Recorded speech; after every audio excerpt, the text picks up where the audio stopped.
Hey guys, thanks so much for tuning into our live Thanksgiving Q&A. Before we dive in, do me a favor, hit that share button so other people can also ask their questions. And if you're catching this on the replay, you can also share it just to give other people the opportunity to catch these answers. All right, so it's been a really fun day. We went and got Marshall. If you saw the post, he's the really cute Mastiff puppy. He's about 10 weeks of age, and we have him, I think we're gonna keep him about a week, maybe 2 weeks, to take some videos for our new puppy course. So we're putting together a course specifically for people that are getting Christmas puppies, and then as well as from then on, any puppies that people are getting, walking you through from the day you get them at 8 weeks up and through 16 weeks, about that 4-month range, even to 6 months for some of the puppies, and how to put on those basics, making sure that they're going to be social with other dogs, with people, that they're not real nervous about stuff, just set them up for success. So we'll be posting lots of puppy videos, lots of puppy stuff as we get that ready, and our hope is to get it out by about December 15th. At least before Christmas is the goal. Okay, so jumping away from puppies, we're gonna go over towards Thanksgiving. I love this holiday, guys. Who doesn't love a holiday where we eat? We were joking the other day about how we dress up really nicely and then go eat. Which, I mean, I guess, sure, we look really fly and then eat a bunch of food, but that's a great holiday. What we're going to talk about, though, is what to give your dogs to eat from the Thanksgiving table and what to avoid. So a lot of you guys know the common sense stuff. You know, don't give them alcohol. Nuts, especially walnuts. Walnuts can be incredibly toxic to your dog. So generally speaking, I just tell people steer clear of nuts. There's no reason to guess or figure it out. Just don't feed them. Turkey bones, when they are cooked, any cooked bones in general anyway, stick clear of them, but especially see a lot of people talking about giving them the turkey bones. It's not good. Those can break, this can cause punctures, this can cause bowel obstructions. You don't want that on your Thanksgiving, so avoid those turkey bones. Stuffing's not a big one to give dogs either, just not a lot of benefit, and it's not great for them, so steer clear of that. In moderation, mashed potatoes, don't give them too many. If you guys know my dogs, you know that they love mashed potatoes, especially KFC's instant mashed potatoes. They think those things are the best things in the world. So here and there, I will let them lick the bowl, and you guys will see on Thanksgiving, we'll post a picture of what their crazy eyes do when they see mashed potatoes. So things to feed your dog on Thanksgiving, give them turkey. Guys, there's nothing wrong with that. Everyone's always got a little bit of leftover turkey, so give them turkey. If you give them raw turkey, that's fine too. You give cooked turkey, I just peel the skin off so that all that seasoning is not on the outside there. Just give them that plain turkey. One of my favorite things to do for everybody if we have boarders over Thanksgiving is take a Kong, fill it up with, usually about like halfway I do turkey. Sometimes I'll just put in like some of their kibble, their regular dry dog food, and then top it off with a little smear mashed potatoes, something that's freezable. Freeze that up and then give that to them while they're hanging out, while you guys are eating Thanksgiving dinner, so they've got something to do, something to keep them busy. So big fan of that. We like freezing stuff in Kongs and giving it to dogs. It just keeps them busy. My guys will be getting some raw lamb femur bones. Ironically enough, you can get those at Pet Value, as well as any butcher. You know, you can get beef femur bones if you want to do that instead. We just happen to get lamb this time. And that will be what they're feasting on while everyone else eats. Okay, so check some things. Hi, Tara. Hi, Anne. All right.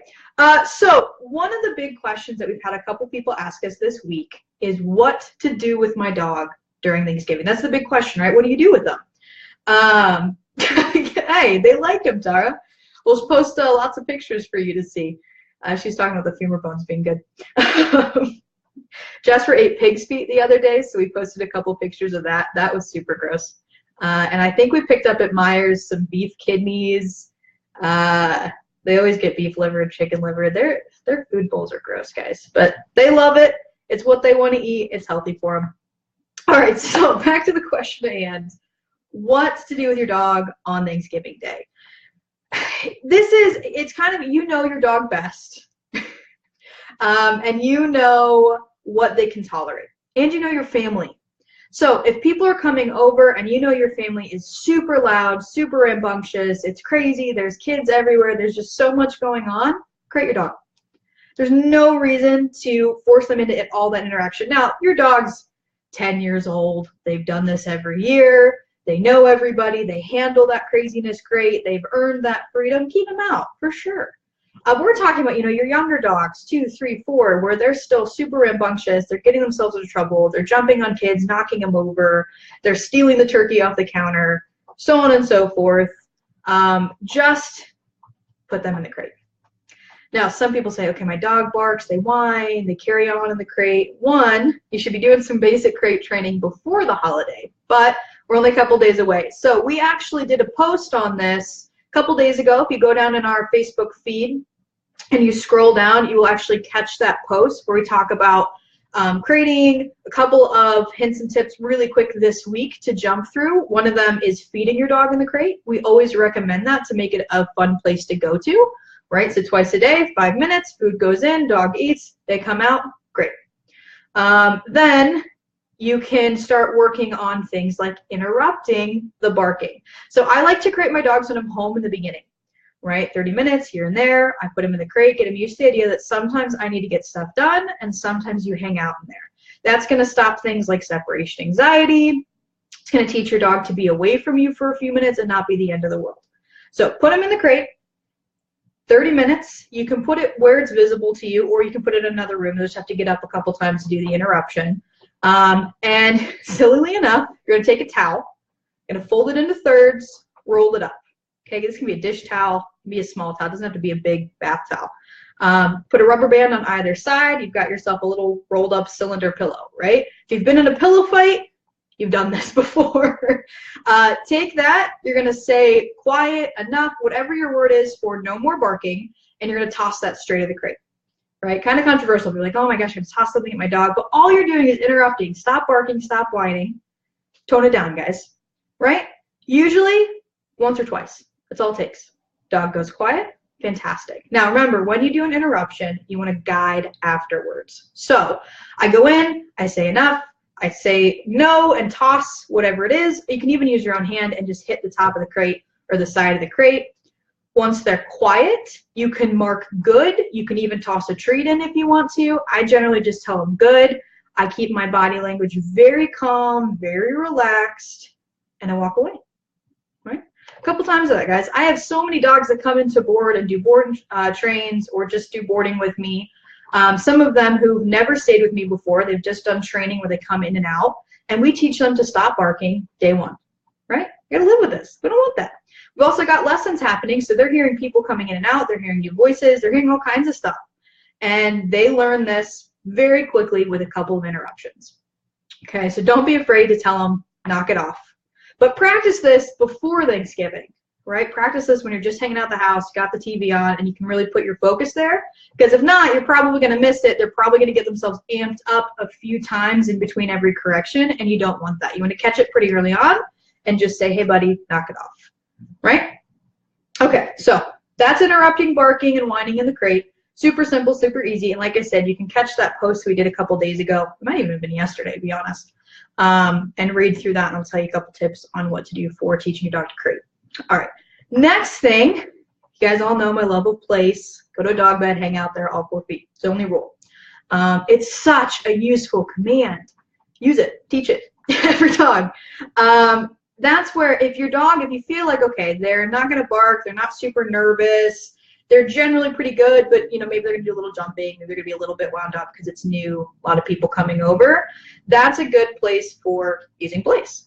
And you can even back tie your dog. So take your leash, have it on them, have enough room that they can be comfortably on place, wrap it around the table, loop it around a doorknob, something where if they do come off a place, they're not gonna make it all the way to the counter and steal some food and bother you and all that kind of stuff. So teach place, guys. We're actually going to put a how-to place video up tomorrow. So you can keep an eye on that. I might even do it with Marshall the puppy to show you guys a dog that has absolutely no clue what place is, and then we'll show you with Romy or Jasper so you can see that.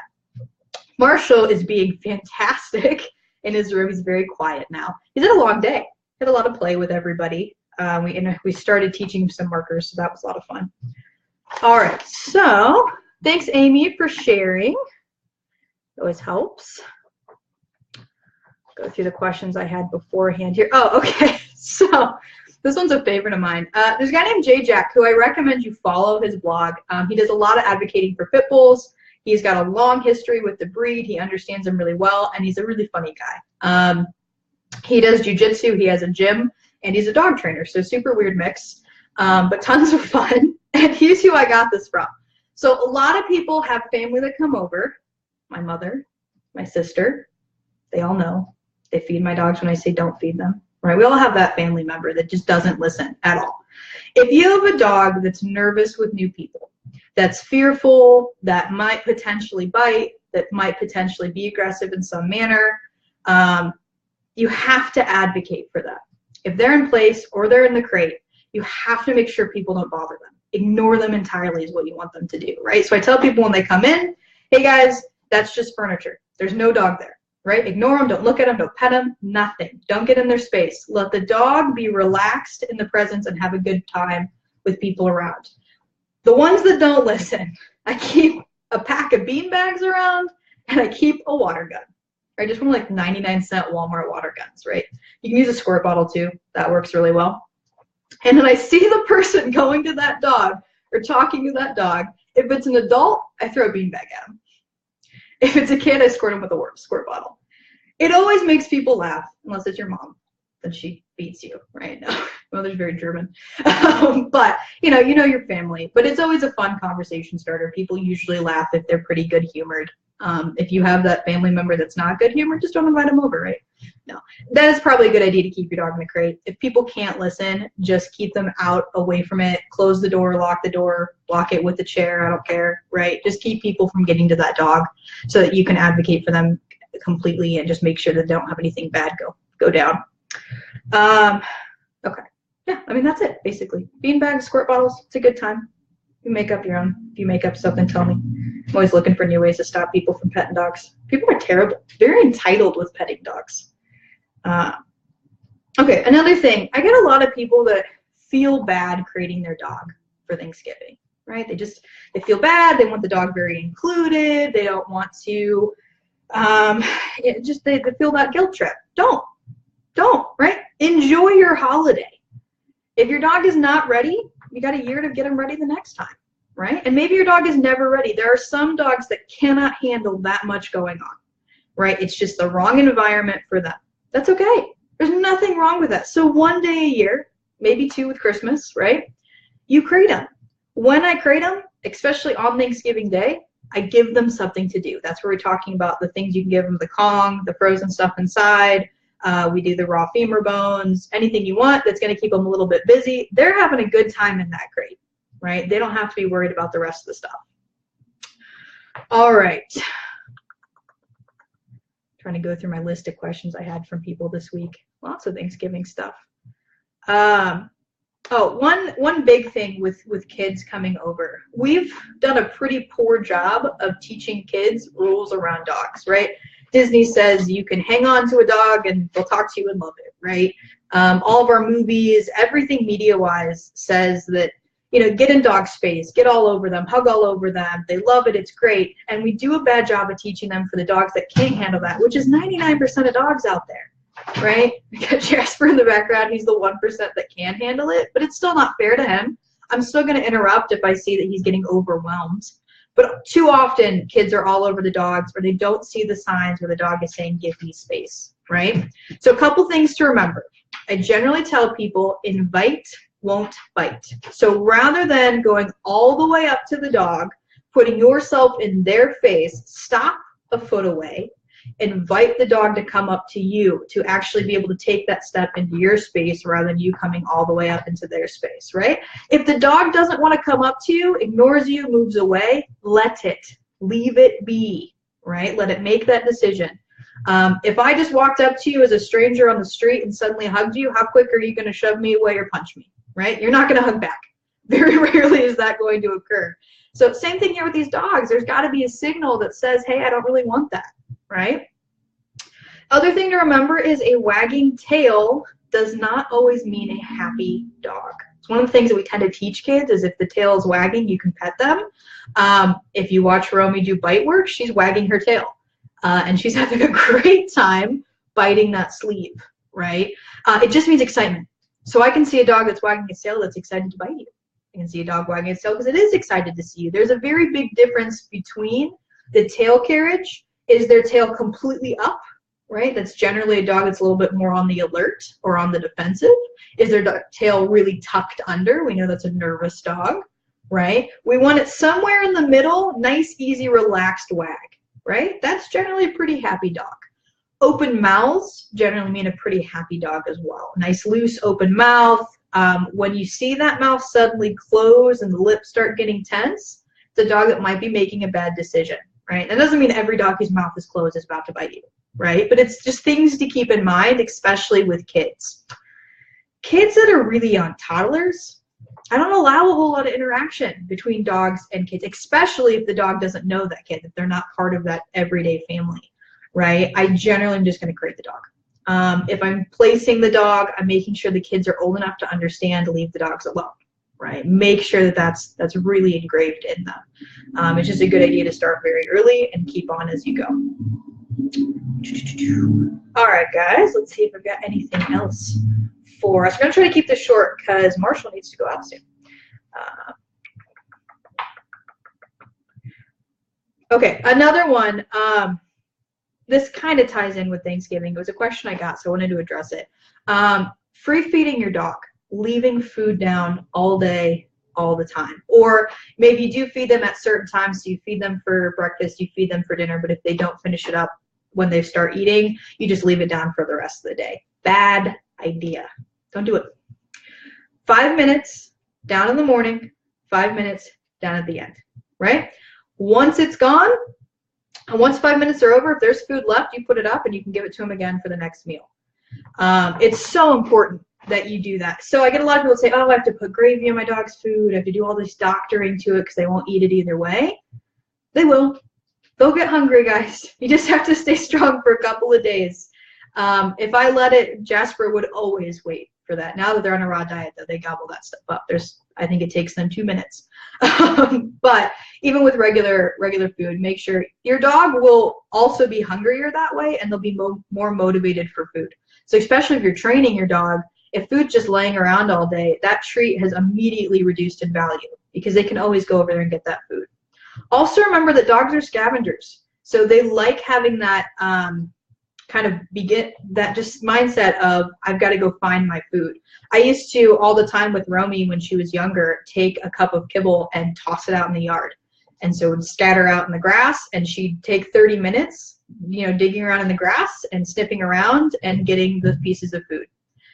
Some people will make what's called a snuffle mat. I think they just take a bunch of pieces of fleece, cut it into strips, and keep tying it together until they have essentially a little rug, and then they drop the food on that, and the dogs kind of snuffle around and push things away. It's a great way to keep dogs busy. It's another thing that you can do to put in the crate or on the place while you're actually sitting down for dinner and keep them busy.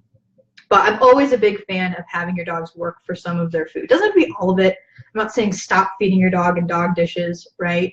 And for some dogs, it's even a bad thing. They'll start to become too food motivated, and they'll never be able to get anything done because their brain just goes goodbye when food shows up. So with that, I generally tell people, one meal feed, the other meal use for training. Or take a handful out of each meal, put in a plastic bag, you put in your pocket, that's your treats, right? All right, last thing we'll talk here. If your dog is out free, so you don't think you need to crate them, you don't think they need to be in place, you think they generally can behave themselves, if you say no, they're going to listen to you, you can interrupt. I still, on the big holidays, Thanksgiving, Christmas, that kind of stuff, have a leash on them. Just dragging, right? 6-foot leash, dragging around. That way they go, man, that turkey smells really good, and it's really close to my nose if I'm in here in the kitchen, and they pop their feet up on that counter. You can grab the leash, interrupt, hey, no, don't do that, come on down, right? They go to jump up on somebody, they're just starting to get super excitable, right? They're starting to like race around, jump on the furniture, that kind of stuff. Just grab the leash and guide them into place, right? So it's just a good idea to have a leash on there. Other things, don't forget to let them out. So often we get so caught up in everything that's going on, we forget to take them outside, and then you have a potty accident, especially if they're really young. So keep an eye on them, make sure you give them a chance to go, all that kind of stuff. When you take them outside, more than likely they're going to kind of try to go right back in, because that's where all the excitement is. Walk them out on a leash, take them to the same spot they go potty all the time, stand still, you become a tree, give them those 6 feet, let them get the chance to go, don't go back inside until they go. If they don't go, so you give them 15 minutes, they say, take them in, put them in the crate, 30 minutes later, same thing, lead them out, make them go, right? Don't give them the opportunity to be free in the house if they haven't gone and they're young. All right, I keep saying last one because I keep forgetting I have points to make. One more. People often bring their pets over. So it might be a dog that your dog has never met before. Someone got a new dog in the family, so on and so forth. You want to be careful about introductions. Generally speaking, you know, if you know your dog's good with dogs, fine, you can let them meet. Outside of that, you could just crate both of them. But if you do want them to meet, you do want them to get to know each other, I generally ask that person to come over a little bit earlier, right, so that you have a bit of time to do this, and I take the dogs for a walk. And my goal on that walk is to get to the point where both dogs start to basically ignore each other. I don't let them interact on leash. I don't let them come up and sniff each other. We just go for a walk. One person's walking one dog, one person's walking the other dog, and we go. And the entire goal is by the time we get back, the dogs have kind of forgotten about the newness and excitement of seeing a new dog. They're like, oh, well, that dog just went for, you know, a 15, 20-minute walk with me. They're not new anymore. Once that excitement's died down, the dogs are in better mindsets, they're a little bit more relaxed. Now they're a little tired, they went on a walk, that craziness is gone. Then I will introduce them. Generally speaking, I try to do this off leash. I want it to be in a fenced-in yard. If you don't have a fenced-in yard, you can do it in a bigger room in the house. But you don't want to try to push them together on leash where they can't get away from each other. So this is with two generally friendly, they like each other, dogs. They haven't been in a lot of fights, you're not nervous with little dogs. This is how I would introduce them. On a walk, then off leash introduction. And I'm ready at any moment to interrupt if I see too much pushiness from either dog. There needs to be a give and a take, right? Really good analogy for this is a water balloon. So if I take a very full water balloon and I start to squeeze it, you start to see those points of pressure. And if I keep squeezing it and never let go, eventually it's going to pop, right? But if I squeeze and squeeze and squeeze, and then I just open my hand and I relieve that pressure, immediately the balloon's back up normal, right? Same thing for dog play.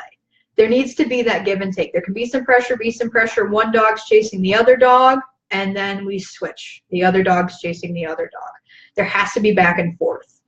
Good signs a dog that's really social knows to do, they might stop and shake, right? That big old shake of their fur.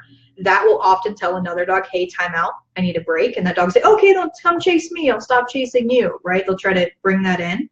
Dogs will just walk away. They'll just stop playing, right? And like my dogs, they'll walk up to me. They'll say, hey, this dog's getting kind of annoying. Can you do something about it, right? That's my job, to step in and keep that other dog away for a minute or two, right? I might send one dog to place. I might just step in with my body language, say, hey, go away, give us some more space, and then, you know, as they get back to playing again, give that give and take and have a good time. So I'm not looking at my Thanksgiving holiday as the time to introduce two dogs. So it's not wrong if you have someone coming over with their dog to say, hey, my dog's going to stay in the crate. If their dog's okay to hang out, great. If their dog needs to go in a crate, put it in a crate. But don't, you know, waste your holiday and feel like you have to be the entire time super stressed and super antsy that these two dogs are going to go after each other. The other thing you can do is put them both in place, right? They can be in place in the same room, beside each other, whatever you want. If you're feeding raw bones or that Kong with the good stuff inside, anything that's high value, I would not recommend just having those laying around. I would not even have them in the places next to each other. That's probably an in the crate treat. You don't want them deciding that they've got to guard it from the other one. And often, especially if it's a younger dog and an older dog, the younger dog's going to try to steal it just for fun and to mess with the little dog or older dog. It's what they do, right? Dogs are jerks sometimes. All right. I think that's all the questions that I had for this one. If you guys think of a new question, comment here. I will answer them, especially on the replay. If I see the comments on there, I can always jump on and we can even answer them for the next Q&A. We think we're going to go back to Wednesdays at 7:30, and we're going to do them every other week rather than every week. We're just getting overwhelmed with too much, so I think we're just going to do every other week. Q&A live, 7:30. This week, there'll still be a lot of Thanksgiving posts, but next week you guys will be seeing all kinds of puppy stuff. Like I said, the goal is to get that course out before Christmas. We're hoping about December 15th. There's a lot of work to do on it. And you'll get to see Marshall's adorable face. Who doesn't think that was the cutest puppy ever? He'll be all over it. And then I think we've got a doodle puppy coming that is maybe 13, 14 weeks the week after. And then I think we might be pulling in a pit mix puppy that is 9 weeks, maybe 8 weeks. We're going to get a variance of ages, breeds, different stuff, so you guys can see, you know, from start to finish with a couple different personality dogs. Marshall's kind of interesting. He is from the Richland County Humane Society. They got him, I believe, at 2 weeks. And he has been without litter mates or mom. So he's in a foster for a little while with another dog, but he hasn't had a ton of the normal dog-to-dog interaction that a puppy would have. So I introduced him to Romy today, and as you guys know, Romy is my mama bear. She comes in and she teaches him pretty quickly. Don't jump on me, don't bite my face, this is how it goes. And instantaneously, those guys became best friends. Marshall was enamored with her. He thought she was the best thing in the world. And they played and had a good time, and he immediately picked up on her cues of, hey, this is too much, this is just right. And he's starting to adjust very quickly to it, which is a really good sign for him. He could care less about Jasper, as Jasper just kind of hangs out. So that's also a good thing too. He's not trying to be super annoying with him, which is what we like to see. So, like I said, we'll have puppy stuff up, we'll have some more Thanksgiving stuff up. The place video is coming tomorrow on the how-to. So we'll walk you through the exact steps of that. Even though it's really close to Thanksgiving, you can still start your dog on it, you know, and then work them through it a little bit during Thanksgiving if you think they're ready. If they're not, create it. Nothing wrong with it, guys. Don't feel guilty about creating your dog. All right, again, this is Vicki with Victory Tales Dog Training. Hit the share button below so people can get the chance to ask questions the next time, or to drop them there on the comments when you catch the after view there. All right, thanks guys so much for joining.